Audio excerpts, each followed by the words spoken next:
Is the 2027 election viewing in broad daylight? Welcome back to RobinNewz, your home for the unfiltered truth shaping Nigeria.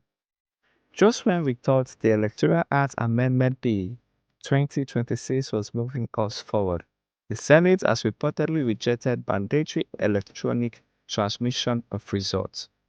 This is a move many believe takes our democracy 10 steps backward, but it gets even more explosive. There are allegations that Senate leadership under Godswill Akpabio may have altered proceedings to push this agenda through. The analysis. Today we are decoding the heated debate on the Arise News Morning Show as Rufai Oseni, Dr. Ruben Abati, and Ayo Obe dive into this controversy. Dr. Abati is questioning the legal integrity of these moves, while Rufai Oseni delivers a brutal take, asking why the Senate is afraid of transparency. As Peter Obi stated in a powerful tweet, the refusal to mandate real-time results upload to the IRF portal is a deliberate assault on Nigeria's democracy ahead of the 2027 general elections. Make sure you watch this video to the end to get the full analysis. But first, kindly hit that subscribe button and turn on your notification so you never miss any updates. With the controversy that has erupted at the National Assembly after opposition senators accused Senate President Godswill Akpabio of misrepresenting the Electoral Act Amendment Bill 2026 that was passed on Tuesday. The senators, led by Senator Einaya Abaribe, held a press briefing on Wednesday claiming that the version of the bill announced as passed did not reflect what was actually approved during plenary. To put the records straight, yesterday, the Senate did not, I repeat, did not pass transfer of results, which was in the 2022 Act. What we passed, and which the Senate President himself, when he was doing a clarification sitting on his chair, is transmission of results. Transmit, not transfer. What is in 2022 is transfer, and we don't want a law that is vague. We don't want a law that will be misinterpreted by anybody. We want a law that is clear, concise, and can be interpreted by all, and that is unambiguous. So it is electronic transmission of results. Yes. Thank you. All right, clearly spelled out. Transmission, not transfer. Well, on Wednesday, Senate President Godswill Akpabio tried to clarify the Senate's decision, saying that the Senate did not reject electronic transmission of results, but retained its provisions in the current Electoral Act. Let's take a look. But the social media already is awash with the fact that the Senate has rejected electronic transmission. That is not true. That is not true. Electronic transmission had always been in our act. And what we did was to retain the electronic transmission, which had been in our act and which was used in 2022. Let me just mention the fact that there was no deliberate attempt on the part of the Nigerian Senate to delay the amendment of the Electoral Act. Our intention had always been to ensure that we do our best and we do it painstakingly. All right. What Nigerians are asking is not to retain the Electoral Act 2022, but to amend it to make electronic transmission of results mandatory. We want results to be uploaded in real time onto the IRF portal from polling units Currently, Section 63 of the Electoral Act does not mandate the electronic transmission of results. It gives INEC the discretion to determine the method of transfer of results. Nigerians want that section amended. And I'll take Peter Obi's post. In a lengthy tweet, he wrote in part, the Senate's blatant rejection of mandatory electronic transmission of results is an unforgivable act of electoral manipulation ahead of 2027. This failure to pass a clear safeguard is nothing short of a deliberate assault on Nigeria's democracy. By rejecting these essential transparency measures, they are eroding the very foundation of credible elections. The turmoil, disputes, and manipulations that plagued past elections, especially the 2023 general election, stemmed directly from the refusal to fully implement electronic transmission.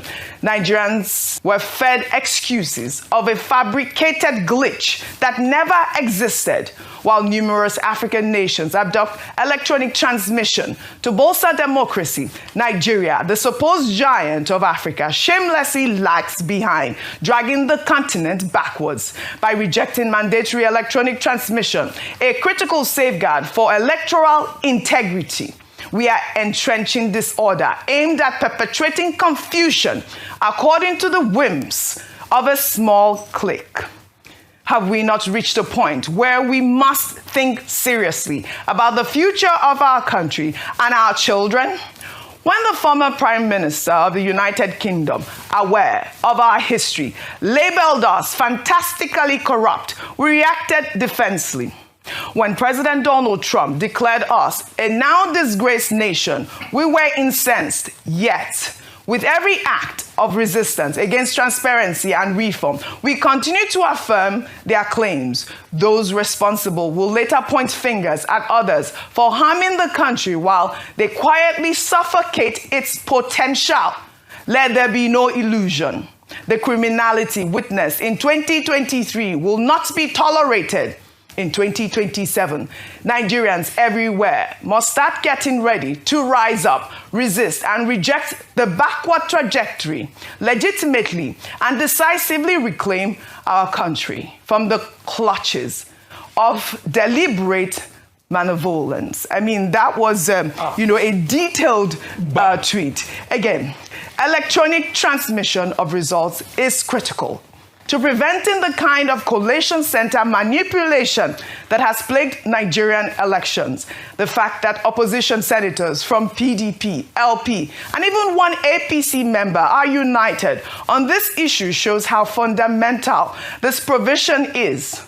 Nigerians deserve a credible election. And some of the argument, like I heard from the Senate spokesman, Adaramodu, yesterday, who was on our nightly news program, Newsnight, was the fact that, when you go to some remote places and, during the election, sometimes you're not able to upload the results, instantly, real time, because that's what people are asking. But that, if people don't see that the results are being uploaded in real time, they might feel disenfranchised and there will be chaos. That was his explanation. But the question that was asked was, do you have a mobile phone? In those areas, do we have electronic transmission of even conversations? And the answer is yes. We must revive our system. We must find ways to make sure that this system must work for Nigerians to believe in credible elections. Rufai. You know why I was like, yeah. Adaramodu's argument is so jaded, bruh. Mr. Senator, your argument is so jaded. It's so 2023. These were the same dumb, daft arguments they made in 2023 that we shut them up for. Dumb, daft arguments. You don't even need a lot of bandwidth to be able to do the transmission. Are you guys kidding me? And you're bringing that argument again to 2027? It's daft. It's dumb. Please, we are not fools. INEC gets about 97% transmission for election. Are you not in this country? Yeah. Don't you see INEC gets about 97% transmission? Is it not from rural areas that do the transmission? Why is it that we have a set of leaders that always bring us back as a nation? Nigeria, you see, every morning I wake up and I see how blessed this country is. But when I see the quality of leaders we get, they are not even deserving of lacing the boots of the hardworking citizens of this country. Now the next thing, the senators, the bunch of them, sat together and they're trying to say, oh, it's transfer, not transmission. Heck yeah, we know what we're talking about. All right. It's transmission. You transmit, you send across a medium. Internet is a medium here, not transfer. And why we are doing this is to nullify the collation, the criminal center called collation center, Right. where people manipulate the elections. Yes. And by the way, if they've got nothing to hide, why did we have a technological glitch? Why was it only the presidential election? Nigerians must stand for this. These senators must stop making us a joke. And please, people, mark their face down. In the next election, deal with them. Show them how you feel. Dr. Abati. Okay, a number of Nonsense. Earlier on today, we had former Minister Obi Ezekwesili, and we started with the piece she has written on the subject that it looks like the National Assembly is playing with fire. But the major point of our submission in the article she wrote is about trust. Yes. That to build trust Correct. in the electoral process, the National Assembly, in redefining, amending, reviewing the Electoral Amendment Act of 2022, must be seen to be doing it in a transparent and accountable manner to build confidence in the electoral process, so that the people will believe that the 2027 general election has not been rigged from now, and that it will be free, fair, and credible. So that's why transparency and accountability is important. The second issue to raise is the point made by Yemi Adaramudu, who is the spokesperson of the Senate. Now, you won't be able to transmit from some rural areas and all of that. He was just making a comment on the level of our development. They have elections in other places. When they hold elections in the US or they hold election in the UK, in some countries, you may not even know that the election is going on. People will go to work, everything will happen, and it will be transmitted. Yes. But what the senator was saying basically is that we're still a backward country when it comes to election management. And what Nigerians and the commentariat have been saying is that, look, can we raise the level of performance, both institutionally and also procedurally? And in that regard, you cannot argue with the people. It's about raising the standards. Now, I made a point before that, you know, the politicians, the lawmakers are probably looking at pragmatism. Nobody as a politician will want to go and make a law that will remove him from power. So it's a game also of self-preservation. And Nigerians are saying, contrary-wise, that we the people should be the ones to decide.